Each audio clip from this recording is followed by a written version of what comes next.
mahasiswa. Saya sebagai pelaku 98 ini malu loh.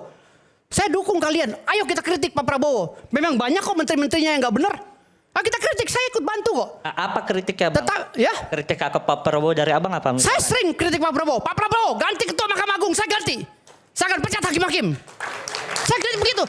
Tapi tidak mencaci maki pribadi Pak Prabowo. Mahkamah Agung nggak bisa diganti sama presiden dong. Enggak, saya waktu Kan itu beda. bisa saja Pak. Pertama, Tio ini kan mahasiswa.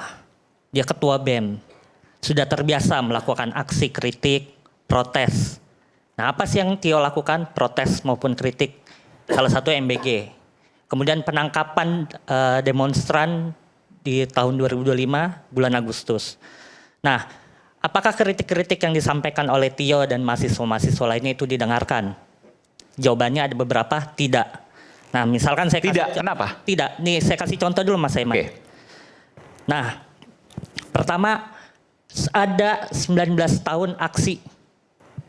Sudah ada aksi yang selama 19 tahun berdiri di seberang istana, aksinya beradab, Aksi Kamisan. aksi Kamisan, Oke. tidak pernah didengarkan hingga saat ini. Mungkin Mbak Asvin bisa tambahkan. Tuntutan beberapa tidak didengarkan. Mungkin itu nanti bisa dielaborasi oleh beberapa mahasiswa. Nah, kemudian beberapa aksi dijawab dengan kekerasan. Saya salah satu korban. Mas Saiman sendiri yang pernah mengundang saya juga. Anda bisa bercerita soal itu? Kapan dan seperti apa? Di tahun 2024 saat itu aksinya untuk mengawal putusan MK, Oke. putusan nomor 60 dan 70. Nah, saya ditangkap, Ini soal putusan MK soal apa nih? soal waktu itu batas umur wakil presiden. Wakil presiden. Ya. Oke. Oh, sebelum pemilu dong berarti? Sebelum pemilu. Oke. Nah, Putusan 90 itu? ya 90 maaf. Ini yang Nah, pilkada mungkin? Pilkada. Pilkada ya? Ya, Oke, jadi oke, baik. waktu itu saya juga mengalami kekerasan. Bukan hanya itu. Di tahun 2025, tadi Mbak Asvin sudah nge-mention, ada 6.117 kurang lebih orang ditangkap. Ratusan diantaranya diadili, Mas Saiman. Ini yang Agustus Kelabu ya? Ya, Oke. beberapa di penjara selama 6 bulan. Ada yang sudah 8 bulan. Tapi Mas Saiman, di persidangan tidak terbukti bahwa terdakwa ini, orang yang ditangkap ini melakukan kerusuhan. Nah, jadi yang mau saya bilang apa Mas Saiman?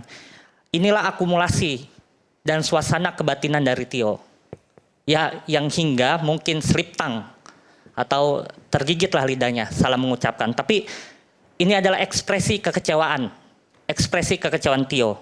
Nah, ekspresi kekecewaan Tio ini bisa dilihat intensinya Mas Saiman di menit 43 kalau nggak salah di video itu. Yeah. Tio bilang kayak gini. Intensinya adalah kasih sayang karena tidak rela kalau NKRI hancur. Itu. Nah, poinnya adalah kenapa Tio menyampaikan itu? Karena semuanya terjadi akibat tata kelola pemerintahan yang buruk. Itu pertama Mas Saiman. Yang kedua yang saya sampaikan begini, ini nggak perlulah dibuatin laporan. Dalam negara demokratis harusnya dibuka dialog. Gitu. Nah, kalau laporannya terus-terus kalau di paradigmanya kemudian dijawab dengan laporan, penuh penjara Mas Saiman. Kurang-kurang apa tahun kemarin masih banyak anak muda di penjara. Kurang apa 6.000 Mas Saiman orang ditahan dan disiksa. Selama persidangan Mas Saiman, saat persidangan Del Pedro, hampir seluruh saksi anak mengatakan mereka disiksa saat penangkapan. Jadi janganlah paradigma kalau tadi dikatakan bahwa ini untuk memberikan pembelajaran. Apakah perlu dipidana Mas Saiman? Pertanyaan saya itu. Apakah perlu seorang anak muda dipenjara? Tio ini maksudnya ya? Dan Iya, yang lain? Dan yang lain. Nah, kedua Mas Saiman, tadi kalau selanjutnya, kalau kita bahas pasal penghinaan, ini kan pasal 218, sama tadi ada juga pasal berita bohong. Nah, yang pasal 218 ini kan aduan absolut. Nah, sejauh ini tadi sudah sepakat presiden yang harus langsung melaporkan. Nah selain itu juga sudah pernah Mas Saiman dijelaskan sama Menteri Hukum. Dijelaskan waktu itu dia bilang yang bisa melaporkan hanya presiden, bukan pihak ketiga, ormas atau yang lainnya. Nah yang ketiga Mas Saiman saya mau nyampaikan begini. Alih-alih kita kemudian fokus terhadap kritik substansi yang disampaikan oleh Tio, kenapa kita kemudian bergeser kepada ucapan Tio yang kontroversial? Kenapa kita tidak kembali gitu? Kenapa kemudian tidak membahas apa sih yang sebenarnya Tio ingin sampaikan?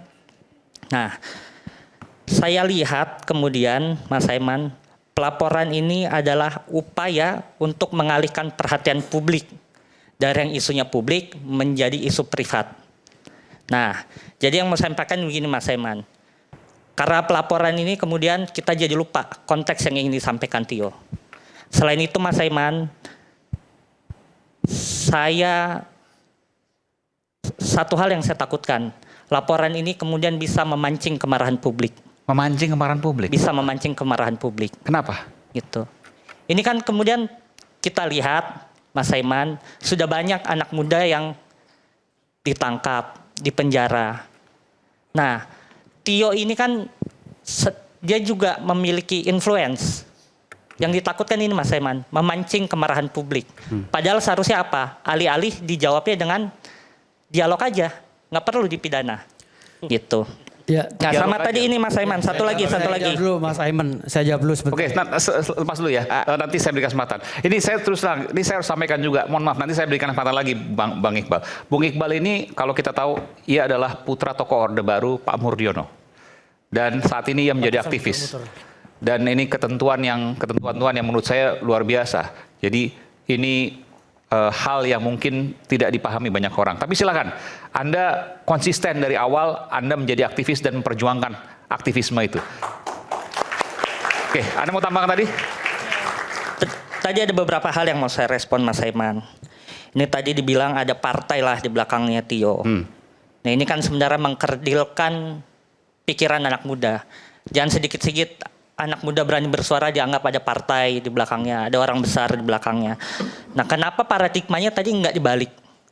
Kenapa bukan BEM Nusantara ya tadi ya yang menyebut ada apa yang membuka ada Tio, mobil yang dikendarai Tio terafiliasi BEM Bersatu kalau tidak salah. Ya itulah. Kenapa tidak dibalik? Kenapa ada cherry picking? Kenapa tidak dibalik BEM Nusantara?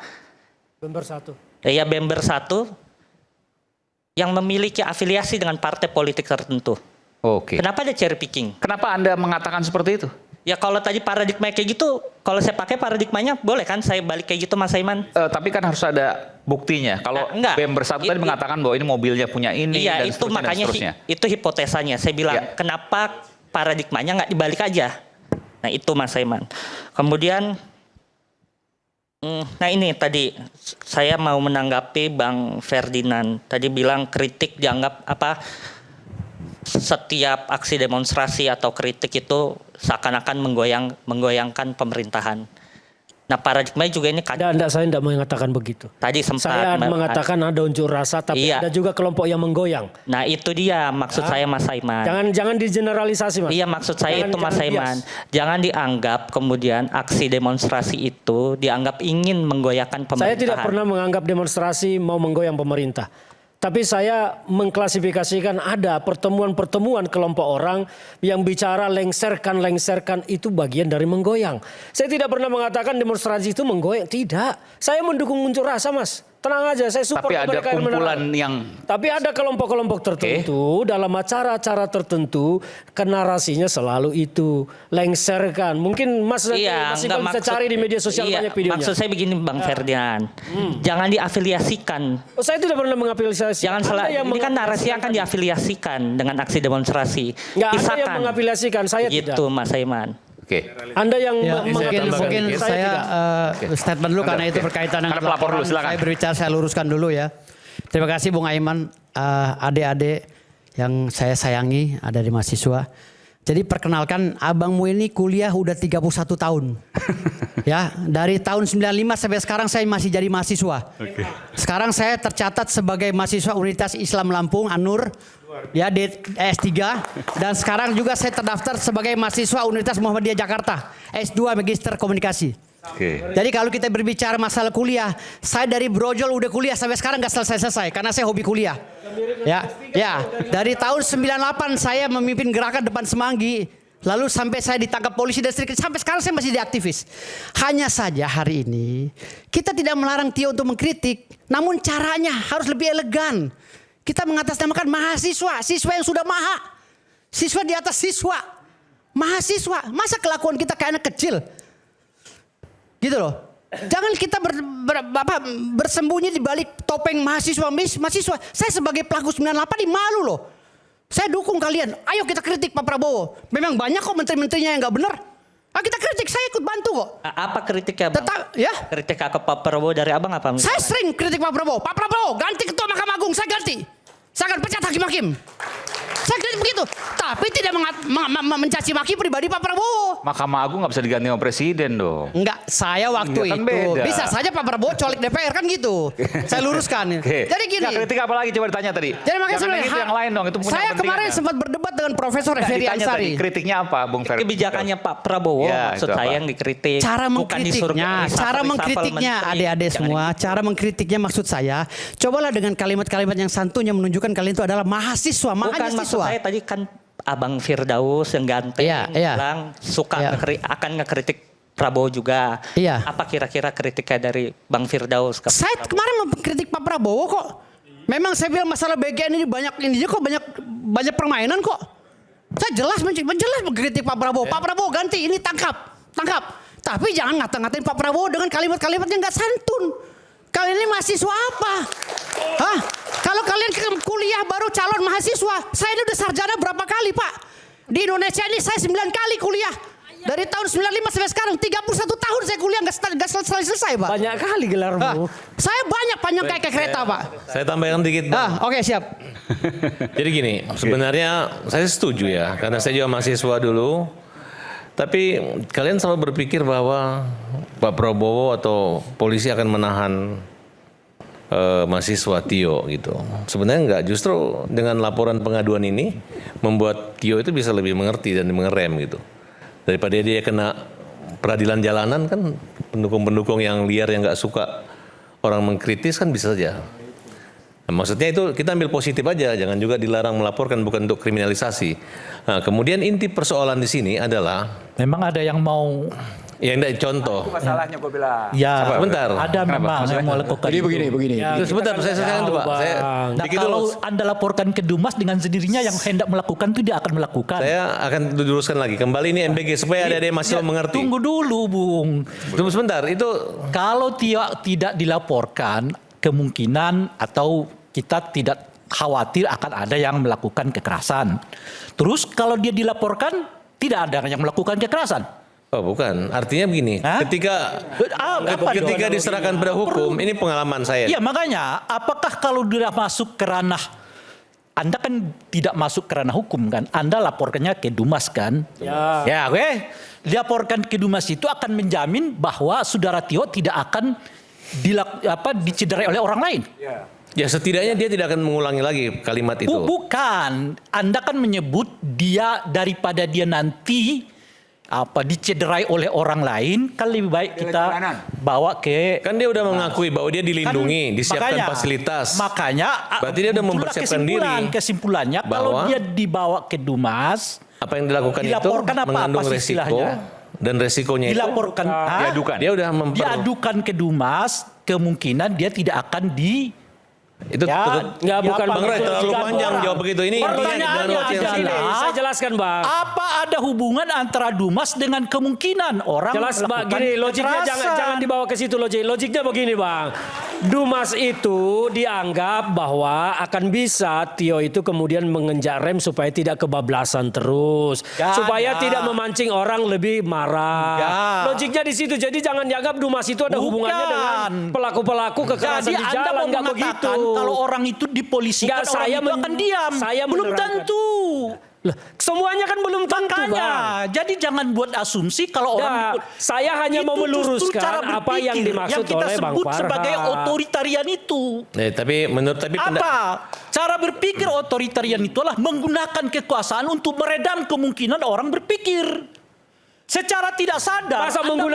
Masa menggunakan hukum itu otoritarian, Bang? Oh iya, kalau sudah Anda kalau pakai- otoritarian bubarkan Kalau saja sudah hukum. Anda pakai Itu istilah- kan Bagaimana saluran. hukum Anda analogikan Kalau sebagai Anda sudah otoritarian? tadi, Anda membawa persoalan saudara Tio ke Dumas Ya, supaya ke amanat Dumas hak konstitusi. Tio itu lebih sopan.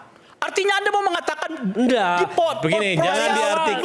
Bang Ray, jangan diartikan sepotong-sepotong. Iya, Karena gini, kalau Itu Anda cara Bang Ray hanya jangan membangun menggunakan asumsi nalar gini. pikiran seperti Dari itu, awal saya sudah jelaskan bahwa Dumas itu dilakukan supaya menjadi diskursus bagi publik. Saya mendengarnya Apakah dari kita Farhad harus Abbas. menormalisasi? Ya, makanya dengarkan dulu. Mendengarnya dari Jadi Farhad abang Abbas. jangan membangun asumsi dengan Saya ABCD. mendengarnya Tidak ada. dari Farhad Yang Abbas. abang Saya sampaikan itu jelaskan. asumsi Silakan jelaskan ke abang. Farhad karena Abbas. inti, Ya, karena inti. itu yang Silakan saya luruskan. Oke, saya luruskan. Supaya tidak beda pendapat. Ya, saya silakan baik. Di jelaskan. tengah perdebatan yang Baik, panas Bang Ray, hari ini baik, dengan Bang minum Ray. air Terima mineral alami 100% murni yang dingin tanpa didinginkan. Rakyat bersuara, segera kembali sesaat lagi.